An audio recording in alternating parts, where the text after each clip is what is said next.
ఇవాళ సంవత్సరం 9 మాసాలు గడిచేప్పటికే ప్రజల హాహాకారాలతో అయ్యా మేము తప్పు చేశాం, దుర్మార్గమైన ప్రభుత్వాన్ని ఎన్నుకున్నాం, మళ్ళీ నీ ప్రజా సంకల్ప యాత్ర ద్వారా ఏర్పాటు చేసినటువంటి ఆ ప్రభుత్వం మళ్ళీ నువ్వు తొందరలో రావాలని చెప్పని ఎన్నడూ ఓటైనటువంటి జగన్ గారంటే ఏనాడు సానుభూతి లేనటువంటి వ్యక్తులు కూడా ప్రజలు కూడా రోడ్డెక్కి ఇవాళ జగన్ని ఆశీర్వదిస్తున్నారంటే ఇవాళ దానికి ఒకటే సంకల్ప యాత్రలో ఏదైతే ప్రజల మనసుల్లోంచి విన్నాడో విని ఆచరించాడో అది పరిపాలన ద్వారా ప్రజలకి కోరుకున్న పరిపాలన అందించాడో దాని ఫలితాలు మాత్రమే ఇవాళ మనం చూస్తున్నాం.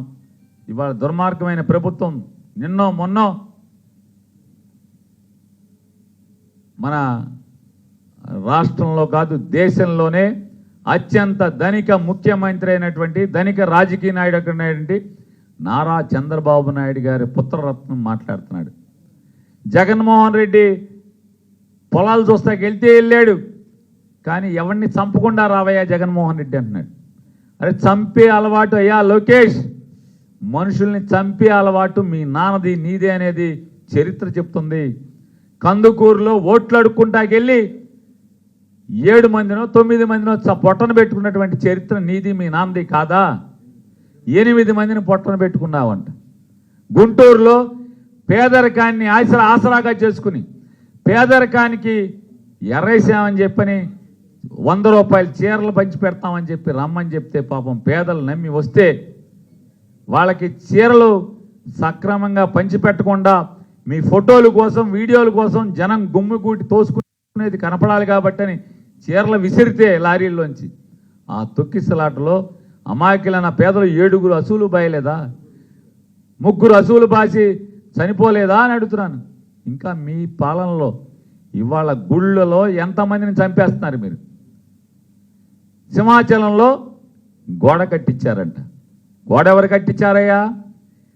పోలీసు శాఖని లా అండ్ ఆర్డర్ని కాకుండా మిగతా అన్ని శాఖల్లో ఏలెట్టి గిరగిరగా తిప్పేటువంటి ఒక పెద్ద మీ ట్రబుల్ షూటర్ అని ఫీల్ అవుతున్నటువంటి ఒక మంత్రి గారు ఉంది. ఆవిడ దగ్గరుండి కట్టించింది. ఆ గోడ ఏదో వాళ్ళు కడుతున్నప్పుడు పడినా బాగుండేది, పరిశీలన చేతాకు వచ్చినప్పుడైనా బాగుండేది, రాష్ట్రానికి దరిద్రం వదిలేదు. ఇవాళ చచ్చిపోతే మీకు బాధ్యత లేదా? కాంట్రాక్టర్ బాధ్యత.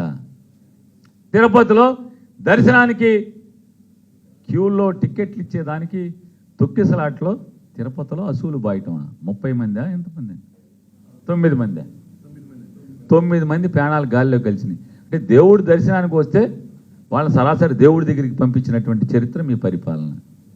నిన్నగాక మొన్న గుడిలో చచ్చిపోతే ప్రైవేట్ గుడి అంటే అరే రాష్ట్రంలో లా అండ్ ఆర్డర్ మీ నాన్న దగ్గర ఉందయా? సిగ్గు లేకుండా మాట్లాడుతున్నారు ప్రైవేట్ గుడి అని. చంద్రబాబు 75 ఏళ్ళు చంద్రబాబుకి సిగ్గు లేదు ఆ మాట మాటదాకి. ఎంపటి తిరిగే మంత్రులకి సిగ్గు శరం లేదు. ప్రైవేట్ గుడి అయితే ఏంటి, ఏ గుడి అయితే ఏంటి? లా అండ్ ఆర్డర్ మీద కాదా ఈ రాష్ట్రంలో?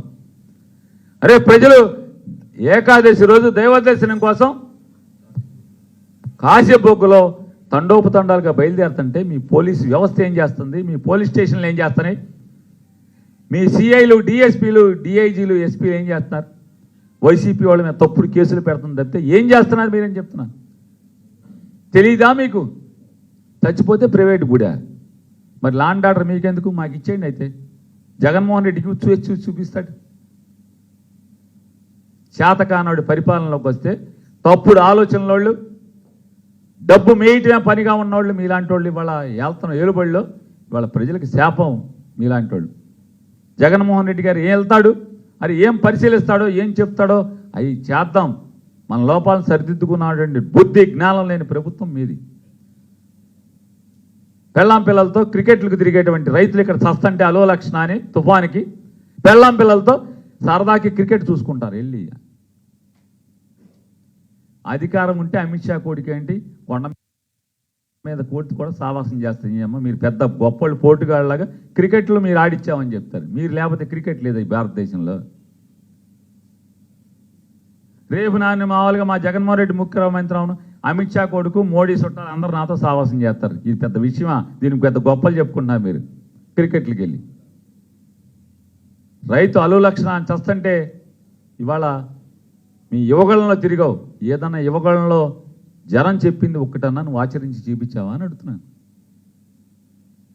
కాబట్టి బతికితే రాజకీయ నాయకుడు ఎవడైనా సరే అయితే రాజశేఖర రెడ్డి లాగా బతకాలి, లేదా జగన్మోహన్ రెడ్డి లాగా బతకాలనేది ఇవాళ ఈ ప్రజా సంకల్ప యాత్ర ద్వారా ఏర్పాటైన ప్రభుత్వం ద్వారా నిరూపించుకున్నారు. కాబట్టి 8 సంవత్సరాలు పూర్తి చేసుకున్న సందర్భంగా జగన్మోహన్ రెడ్డి గారికి, జగన్మోహన్ రెడ్డి గారి వైఎస్ఆర్ కాంగ్రెస్ పార్టీ కుటుంబ సభ్యులందరికీ కూడా శుభాకాంక్షలు తెలియజేస్తూ మళ్ళీ అదే స్ఫూర్తితో మళ్ళీ 2027 సంవత్సరంలో ప్రజా సంకల్ప యాత్ర మళ్ళీ పునరంకితం అవుతూ రాబోయే 2 సంవత్సరాలు 27 నుంచి 2 సంవత్సరాలు ప్రజల మనసుల్లో ఎన్ని బాధలున్నాయి, ఈ పాపాత్మలు, ఈ రాక్షసులు, ఈ అసుర మూకలు ఏమేమి వాళ్ళని కష్టాలు పెట్టారో, బాధలు పెట్టారో అవన్నీ తెలుసుకోవటం, వారికి ఏం కావాలో మళ్ళీ తెలుసుకుని గుర్తెరిగి 2029లో ఏర్పడబోయేటువంటి మరొక నయా ప్రజా సంకల్ప యాత్ర ద్వారా ఏర్పడే